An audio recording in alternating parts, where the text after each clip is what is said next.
les amis, bienvenue à la maison, bienvenue dans mon vortex, pour vous parler de cette nouvelle année 2025. Sur le plan mondial, sur le plan du zodiaque évidemment, puisqu'on va faire une jolie balade astrale, signe par signe, j'ai beaucoup de choses à vous dire. Et on va essayer d'approfondir tout ça, mais avant de vous parler de ce qui se passe à vous, Bélier, Taureau, et faire le tour de la bande zodiacale, j'aimerais vous parler de notre astrologie sur le plan mondial, et puis aussi de découper vibratoirement cette année 2025. 2025, pour moi, c'est l'arrivée d'un homme nouveau sur cette planète Terre. Beaucoup parlent de l'ère du Verseau, certains vous diront « mais ça n'a pas commencé », moi je vous dirais on est déjà dedans, et tant mieux.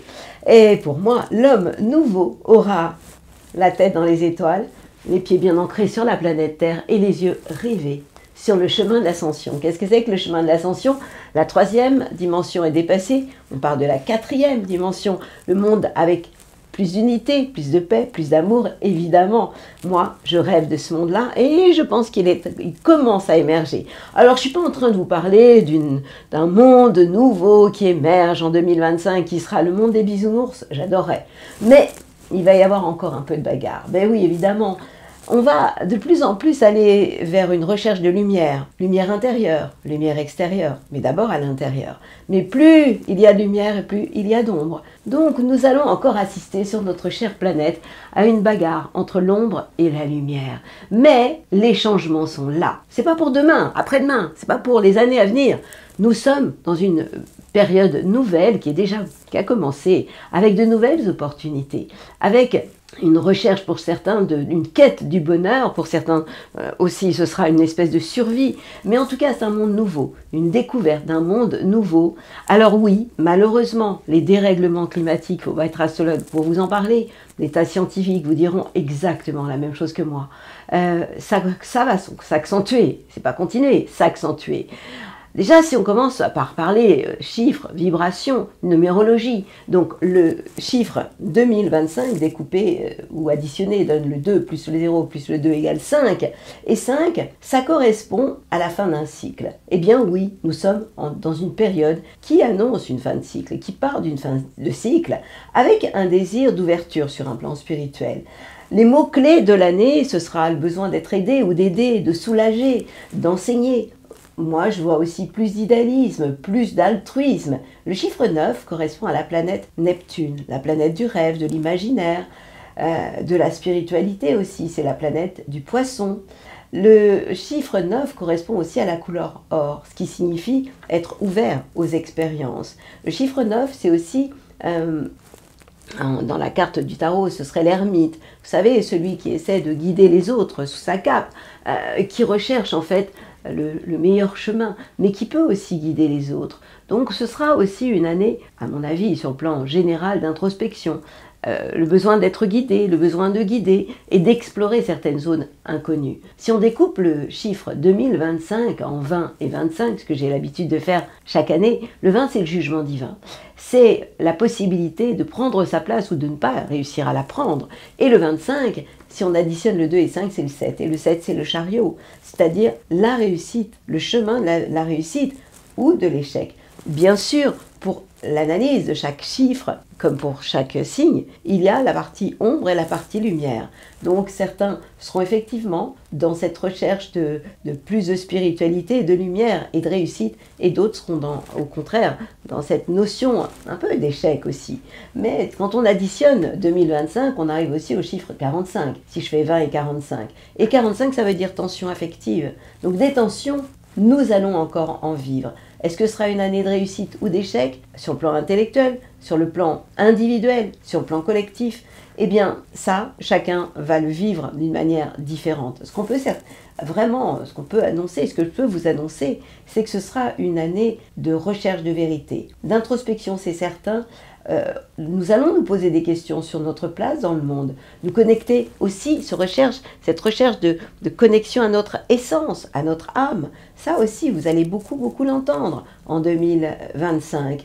Il va falloir aussi apprendre à surmonter notre ego. Vous savez, celui qui peut facilement avoir peur et qui correspond aussi à notre personnage. Ce personnage dont je vous ai tellement parlé, je vous ai parlé de notre âme qui se trouve au niveau du disque dur, au niveau du cœur, qui s'est incarné pour vivre des expériences, de l'esprit qui lui a besoin que les choses aient du sens, et puis de ce personnage.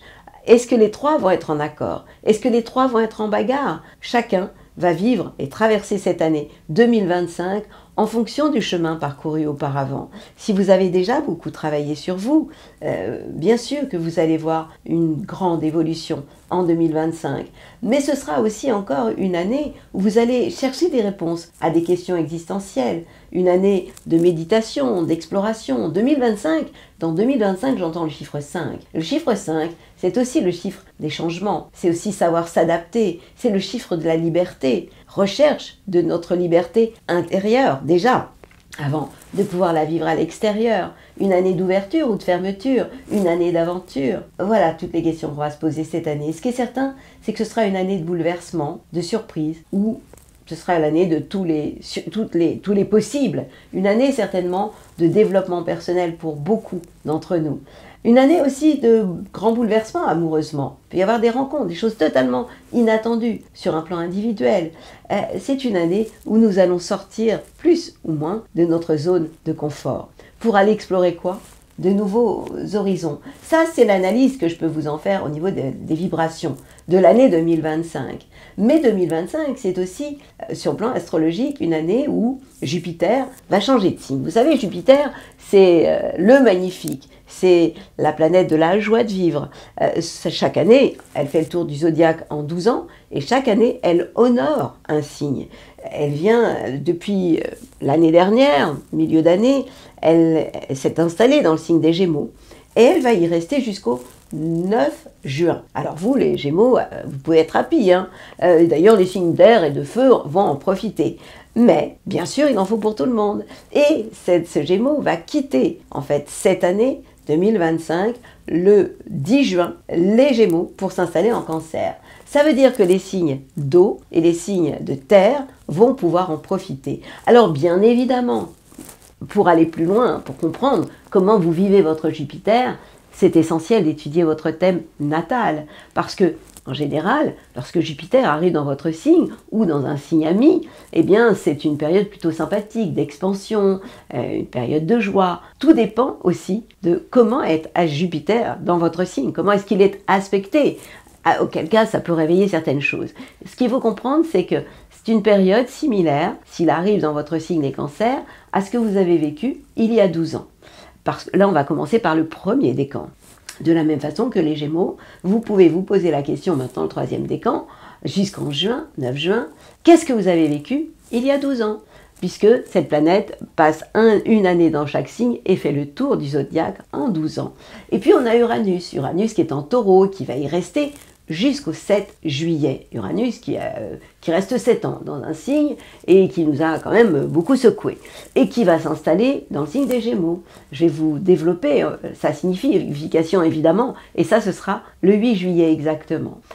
Saturne qui était en Poisson, Saturne reste dans un signe pendant 2 ans et demi, il fait le tour du zodiaque en 30 ans, c'est pour ça qu'à 30 ans en général, un peu avant, 28, 29, 30 ans, c'est la période de la grande remise en question. Et bien Saturne, c'est plus ou moins 2 ans et demi, il va y rester jusqu'au 25 mai dans le signe des Poissons, puis il va aller s'installer dans le signe des Béliers. Donc, et ça, ce sera le 26 mai. Donc vous voyez, tout ça, je vais vous l'analyser en détail sur le plan mondial, et puis sur le plan évidemment individuel, puisque je sais que vous êtes nombreux à écouter votre horoscope.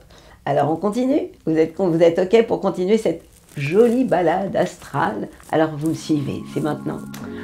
Alors, que se passe-t-il côté astro? Eh bien moi j'ai envie de vous dire que depuis 2012 à 2020, les codes ont vraiment changé. Et nous assistons tous à la naissance d'un nouveau monde où tout va aller et va déjà de plus en plus vite. Nous assistons à la naissance d'un nouveau monde. Alors certains vous diront, oui, mais enfin, t'as vu comment c'est dur? Oui, c'est dur. Mais je vous rappelle qu'on a tous fait la queue pour y être à la naissance de ce nouveau monde. Un monde de transition. Alors oui, il peut y avoir une solidarité qui se met en place, mais une solidarité qui va juste être obligatoire, parce que cette phase de mutation dans laquelle nous sommes, elle est difficile. Mais pour quel but? Bien pour aller vers un futur plus heureux pour nous, mais aussi pour nos enfants, évidemment. Moi, je vois un monde changer, où nous allons tous aller vers un amour différent, un amour inconditionnel. Nous dirigeons tous, plus ou moins vite, vers la quatrième dimension. La quatrième dimension n'a rien à voir avec le monde dans lequel on est, qui est un monde de guerre, un monde de dualité, de jalousie, de rivalité, de compétition. Tout ça, pour moi, c'est déjà dépassé. Et petit à petit, tous, nous allons en prendre conscience. Oui, l'ère du Verseau a commencé. Alors, il va nous falloir encore un peu de patience avant d'aller vers des lendemains qui chantent. Mais en tout cas, l'éveil de conscience collectif a commencé. C'est un vrai tournant, avec de nouvelles mentalités. Ça a commencé quand? En 1980. Vous savez, quand je vous parle de l'échelle de conscience de l'humanité, et que je vous dis qu'il y a tellement de personnes depuis 1980 qui ont travailler sur elle, et ce qui fait que dans l'échelle de l'humanité, on a au milieu, on a le courage qui vibre à 200. En dessous, on a des émotions négatives, la peur, la honte, la jalousie, etc. Et puis au-dessus, on a des émotions positives, comme la neutralité, mais aussi l'amour, la joie, et toutes ces émotions positives au-dessus. Eh bien, pour la première fois depuis là, dans les années 2000, et ça c'est grâce au travail que chacun fait sur lui personnellement, eh bien nous avons réussi à dépasser les émotions négatives pour arriver à la vibration du courage et entrer vers plus de neutralité. Et espérons aller dépasser tout ça pour aller vers des émotions plus positives. Alors, je vous entends déjà me dire « Ouais, t'es vachement positive, mais regarde tout ce qui se passe aux infos. » Je suis OK avec vous. Oui, ce monde n'est pas un monde de douceur. Et puis, quand je vous parle de l'ère du Verseau, je vous parle aussi de l'arrivée de Pluton dans le signe du Verseau. Il a fait un aller-retour en 2024, et puis depuis fin d'année 2024, eh bien, il s'est installé dans le signe du Verseau pour 20 ans. C'est-à-dire qu'il va y être jusqu'en 2044 exactement. Je vous donne le 19 janvier 2044. Bon, où serons-nous à ce moment-là? Eh bien, c'est une question qu'on peut se poser. En tout cas, Pluton, c'est la planète du chaos, de la destruction dans le but de reconstruire. Lorsque cette planète entre dans un signe, il est certain qu'elle ne fait pas que du bien. Mais le but étant de reconstruire. Bien sûr que l'arrivée de Pluton en Verseau, ça va faire causer. Ça peut nous amener aussi une forme de destruction de nos libertés, mais peut-être pour réussir à la reconquérir individuellement et sur un plan collectif, cette liberté. On ne fait pas d'omelette sans casser d'œufs, je vous l'ai souvent dit. Eh bien c'est ça, Pluton, l'arrivée de Pluton dans le signe du Verseau pour 20 ans. Et puis on va aussi avoir quelque chose d'important, c'est Uranus qui était en Taureau pendant 7 ans et qui s'installe maintenant pour 7 ans dans le signe des Gémeaux. À partir du 8 juillet 2025 et il y sera jusqu'au 4 août 2032. Et ça va vouloir dire quoi? Eh bien, la continuité, la naissance d'une nouvelle terre, d'un nouveau monde, un nouveau monde dans les 10 ans à venir. Il va y avoir de grands changements, plus de valeur, plus de respect, le besoin d'être en accord pour chacun d'entre nous, avec soi, mais avec l'univers aussi. Alors voilà pourquoi je vous parlais d'ombre et de lumière, parce que plus il va y avoir de recherche de lumière, plus l'ombre sera aussi à la hauteur. Alors oui, il y aura encore sur Terre, malheureusement, de la haine, de la violence, de la dualité, mais aussi une recherche de joie et une recherche d'amour. Les planètes lentes, donc, sont Pluton, qui va s'installer dans le signe du Verseau pour 20 ans, Uranus, donc, qui lui aussi change de signe, mais alors, quand on regarde ces planètes entre elles en 2025, qu'est-ce qui se passe? Eh bien, on a Pluton dans le signe du Verseau tout au début, qui va être en harmonie avec Uranus, l'inattendu, dans le signe du Gémeaux, la communication.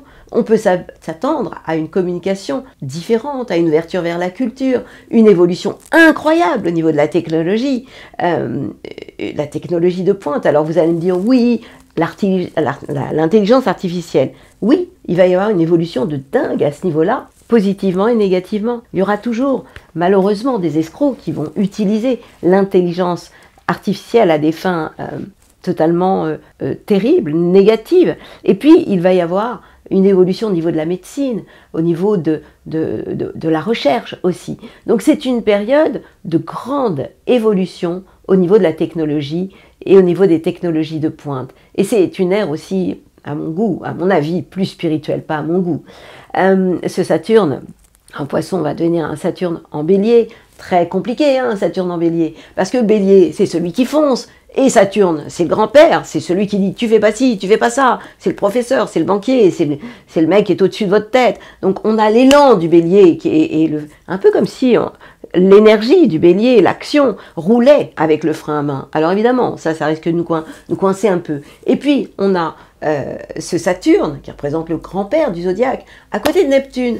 Et Neptune, c'est le rêve, l'imaginaire. Donc vous imaginez quand vous avez un grand-père avec vous, et vous êtes en train de rêver à un monde nouveau, et que lui vous remet dans son droit chemin. Mais la bonne nouvelle, c'est que ce Saturne, ce grand-père à côté de Neptune, le rêve, est en harmonie avec la planète Uranus, l'inattendu, le changement, dans le signe des Gémeaux, tout ce qui est lié à la communication, à l'ouverture, au niveau des réseaux aussi. Il va y avoir des changements de folie, quoi. Donc en tout cas, il va se passer beaucoup de choses. Et puis on a ce Neptune qui va aussi être à un moment donné en Bélier et qui va être en harmonie avec Pluton, la transformation de notre monde, dans le signe du Verseau. Donc, on peut s'imaginer depuis 2023, 2025, eh bien, nous avons ces planètes lentes qu'on appelle des trans-saturniens qui changent de signe.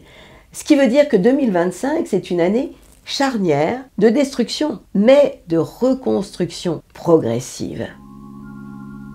Alors, bien évidemment, je suis obligée encore de vous parler de dérèglement climatique. Oui, la Terre va continuer à se réveiller, à bouger. Les éléments vont se déchaîner. La Terre, l'air, l'eau, le feu, plus rapidement, de manière beaucoup plus forte, plus souvent aussi. Et ces phénomènes vont avoir lieu de plus en plus rapidement. Alors, qu'est-ce qui va se passer? Une remise en question sur un plan écologique obligatoire. Oui, il y aura des moments de période de chaos, mais de ces moments-là vont naître plus de solidarité. De toute façon, nous n'aurons pas le choix obligatoire d'aller vers plus de solidarité parce que l'homme va avoir enfin la chance de retrouver sa vraie nature. Nous devons aussi comprendre que nous sommes tous dans le même bateau ou le même vaisseau, la Terre. En tout cas, c'est une vraie chance d'évoluer vers un monde qui sera un monde plus conscient, avec des solutions concrètes qui vont devoir être apportées, pas dans 50 ans, mais maintenant, tout de suite. On parlait de nos enfants, mais on ne parle pas de nos enfants là, on parle de nous aujourd'hui. Et donc, des solutions, il va falloir en trouver, non pas dans 10 ans, 20 ans, mais dès maintenant. Voilà pourquoi je vous parle d'être tous dans le même bateau, parce que il va falloir trouver des solutions concrètes face à cette évolution chaotique au niveau du climat déjà, et lâcher aussi cette quête du pouvoir absolu. L'avenir nous obligera à aller vers une évolution sur un plan technologique, plus d'intelligence artificielle, c'est aussi le monde vers lequel nous allons, et nous obliger aussi à trouver des solutions pour nous plier aux 4 volontés des éléments. Pour ça, il va falloir prendre de la hauteur, mais aussi nous occuper, en plus de tout ça, de nos propres blessures. Ça veut dire pacifier nos blessures, calmer notre ego qui a tellement peur, et pour redonner quoi? Du sens à notre vie. Voilà le gros chantier que nous allons avoir à faire en 2025, 2026 aussi. Et 2025, c'est en fait l'heure des comptes, le bilan de ces 9 dernières années. Où est-ce qu'on en est? Où est-ce qu'on va maintenant? Quel est le sens de tout ça? C'est une évolution de conscience. Alors il va falloir rester bien ancré sur la planète Terre et la tête bien tournée vers les étoiles, avec un cœur ouvert, connecté à un monde invisible. Parce que oui, il va y avoir de plus en plus d'ouverture par rapport à cette spiritualité, cette recherche aussi du bien-être. Dans bien-être, il y a être bien. Donc on se reconnecter à notre être intérieur. Comprendre que nous sommes dans un monde qui est tout en mouvement C'est un peu comme si on voyait un cyclone. Où est-ce qu'on doit être quand on est dans un cyclone? Dans l'œil du cyclone. Rester vraiment bien stable dans l'œil du cyclone, c'est-à-dire se retrouver au centre de soi.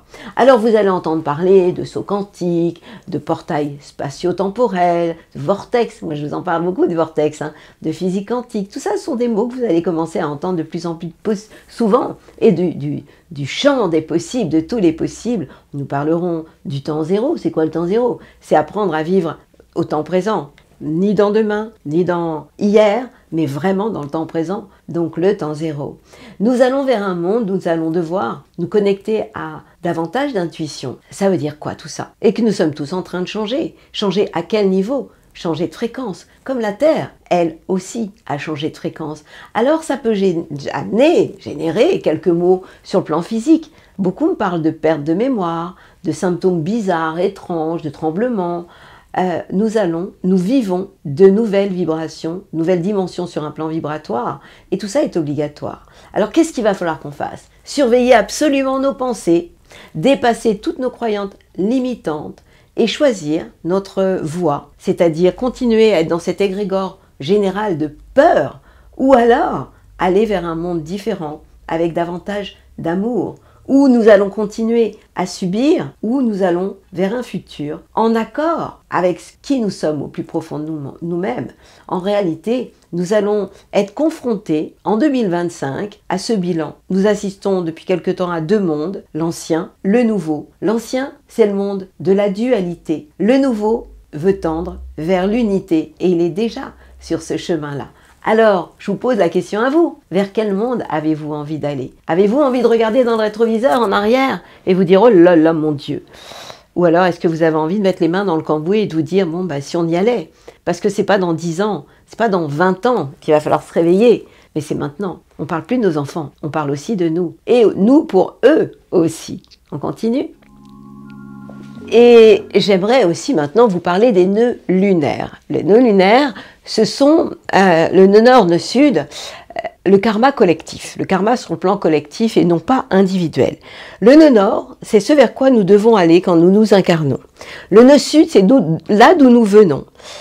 Eh bien, ces nœuds, en fait, changent de signe, mais ne vont pas dans le sens du zodiaque, sens horaire, mais anti-horaire. C'est-à-dire qu'en fait, ces nœuds nord, nœud sud se trouvaient, le nœud nord était en bélier, nœud sud en balance, et bien maintenant, ils vont changer, ce sera le 11 janvier, le nœud nord sera en poisson et le nœud sud en vierge. Qu'est-ce que ça veut dire tout ça? Déjà, on va faire un petit bilan de ce qui s'est passé, parce que les nœuds lunaires, c'est à peu près tous les 2 ans et demi que ça peut changer, plus ou moins, parce qu'il y a des moments où les nœuds lunaires sont rétrogrades. Eh bien, depuis le 18 juillet 2023 et jusqu'au 11 janvier 2025, eh bien, ces nœuds nord, nœud sud se trouvaient sur l'axe Bélier-Balance. Ça veut dire quoi? Ça veut dire que depuis 2023, en fait, ça nous a obligés à nous affirmer sur un plan individuel, au lieu de suivre le groupe sans se poser de questions, avoir peut-être un caractère plus combatif, oser prendre, je vous en avais déjà parlé, nos responsabilités, oser prendre notre place sur la planète Terre, trouver notre équilibre entre un côté sociable et notre combativité, tout en évitant les climats de heurts avec l'environnement. Écouter notre cœur, c'est tout ce qu'on a dû faire depuis à peu près, depuis le 18 juillet 2023. Éviter les rivalités, en fait, c'était déjà un premier pas vers l'ascension sur le plan collectif. Passer de la 3e à la 4e dimension, commencer à se poser la question, est-ce que j'ai envie de continuer à vivre dans un monde de dualité ou est-ce que je préfère choisir l'unité et la paix? Eh bien, nous allons avoir une autre proposition avec ce nœud nord en poisson sur l'axe, donc poisson vierge, le signe qui est en face, nœud sud en vierge. Et là, le nœud sud, c'est là d'où on vient, c'est tout ce qui est rationnel, tout ce qui correspond au signe de la balance. Hein. Être obsédé par les détails, l'ordre, le rationnel. Le nœud sud en vierge, c'est la raison qui domine le cœur, c'est savoir trier, compter, tout en négligeant tout ce qui est lié à l'affectif. Être bien cartésien, on parle d'une intelligence pratique, critique, avec des dons d'organisation. Eh bien là, il y a à quitter en fait cette manière de fonctionner très, très enfermante, enfermée, pour aller vers une ouverture de type poisson. Le nœud nord en poisson, ça veut dire quoi? Le but, que nous allons tous avoir à faire sur un plan individuel et surtout collectif, parce que je parle de karma collectif, c'est de faire sauter nos barrières intellectuelles, oser aller vers l'inconnu, développer nos capacités sur un plan émotionnel, nous ouvrir au monde de l'impalpable, au monde de l'imprévu aussi, être soumis aux lois du cœur et plus de la raison, aller vers une quête spirituelle avec plus d'amour, mais pas dans les livres, mais dans la vraie vie. Voilà la nouvelle invitation qui va se passer à partir du 11 janvier 2025. Personnellement, je trouve ça génial. Pas vous? Comme je vous le disais, l'homme nouveau aura la tête dans les étoiles, les pieds bien ancrés sur la planète Terre, le cœur grand ouvert et les yeux rivés vers le chemin de l'ascension. Avant de commencer cette petite balade ou grande balade astrale, je voudrais juste faire une balade sur les différents éléments, les signes de feu, les signes de terre, d'air et d'eau. Les signes de feu en général ont la réputation d'être courageux, efficaces, toniques. Alors on parle du bélier évidemment, toujours le premier partant, le premier de la classe évidemment, premier du zodiaque. On parle du lion avec ses flammes que l'on voit de loin, le sagittaire avec cette chaleur humaine. Vous savez, ces flammes qui deviennent des braises quand on s'approche, ça c'est vraiment typique du Sagittaire. Et souvent les signes lorsque les planètes sont positives, pour les signes de feu, elles sont positives aussi pour les signes d'air. Les signes d'air, évidemment, vous les connaissez, hein. On parle du Gémeaux, on parle de la Balance et du Verseau. Et puis, souvent, les signes d'eau, eux, vont avec les signes de terre, puisque l'eau nourrit la terre. Dans les signes d'eau, alors eux, c'est la créativité, la sensibilité, l'intuition, l'imaginaire aussi. Et on parle du Cancer, du Scorpion et du Poisson. Pour les signes de terre, qui sont plus dans la stabilité, dans le côté plus rationnel, plus pragmatique, on parle du Taureau, ancré sur cette planète, signe de printemps, signe fixe, du signe de la Vierge, qui elle aussi a besoin de sécurité, et le Capricorne, qui est le constructeur. Si on fait un petit tour, parce que c'est pas très correct, hein, je vous parle de 3 signes de feu, et puis je vous parle de 3 signes de terre, et je zappe nos signes d'air et nos signes d'eau. Les signes, alors dans les signes d'air, on a la Balance, tout en élégance, le Gémeaux, l'adolescent de la bande, s'il vous plaît. Évidemment, après, on a la Balance, tout en élégance. Sa planète, c'est Vénus, la planète de l'amour, donc l'art, tout ce qui est beau, en fait, vous convient à vous les Balances. Et puis nos Verseaux, les plus dingos, ceux dont on parle beaucoup avec cet air du Verseau, qui font partie des signes d'air, et puis nos signes d'eau, le Cancer, tout en sensibilité, les signes qui correspondent à la Lune, lunaire, lunatique, le Scorpion avec son monde souterrain, cette recherche de l'inconscient, et ce Poisson qui lui est dans le monde de la fusion, du monde spirituel aussi, et des ondes et de l'invisible. Quoique les ondes, c'est aussi le Verseau. En tout cas, tout ça pour vous dire quoi? Eh bien, que les planètes changent de signe, mais je voudrais surtout vous parler de Jupiter. Souvent, Jupiter, c'est la planète de la chance, c'est le magnifique, c'est normalement le signe du Sagittaire. Certains vous diront, non, c'est le signe qui appartient à tout le zodiaque, parce que en réalité, ce Jupiter fait le signe du zodiaque en 12 ans, et se trouve dans un signe par an. Et chaque fois que vous voyez arriver Jupiter dans votre signe, tous les horoscopes vont vous dire « Ah, génial, c'est l'année de la chance !» C'est pas toujours le cas, mais souvent ça peut l'être, oui. Alors, c'est vrai que Jupiter s'est installé en Gémeaux en 2024 et va y rester, et va changer de signe évidemment en 2025, mais va rester en Gémeaux jusqu'au 9 juin. Donc évidemment que si vous êtes un signe comme le Gémeaux, mais les signes d'air, je parle donc des Balances, des Verseaux, des Gémeaux bien sûr, ou signes de feu, vous en bénéficiez. Les signes de feu, donc je vous en ai parlé, c'est le Bélier, le Lion et le Sagittaire. Vous avez bénéficié de ce Jupiter et vous allez encore en bénéficier pendant le premier semestre de l'année 2025. Mais, comme il en faut pour tout le monde, eh bien, à partir du 10 juin, ce Jupiter va s'installer dans le signe du Cancer. Et là, ça va faire tellement de bien au signe d'eau. Évidemment, le Cancer sera le mieux servi. Alors, ça commence toujours par le premier décan, puisqu'on a 3 décans par signe. Donc, le premier décan du Cancer, fin juin, va être super heureux de voir arriver ce Jupiter dans son signe. Et puis, évidemment, les Scorpions vont aussi en profiter. Donc, encore au début, ce sera les premiers décans. Puis après, tout au long de l'année, on aura deuxième puis troisième décan. Et ce sera au tour des Poissons. Donc, vous voyez, finalement, c'est une année en 2025 où tout le monde, comme tous les ans, va y trouver son compte. Donc, premier semestre, les signes d'air et de feu vont être les premiers servis, surtout le troisième décan. Et en deuxième partie d'année, on va dire à partir donc du 10 juin, ce seront les signes d'eau, les cancers en priorité, mais les signes d'eau du premier décan et les signes de terre qui seront super happy. Bon, ça va aller quand même bien un coup de gong, hein. Alors maintenant, on va commencer notre balade astrale.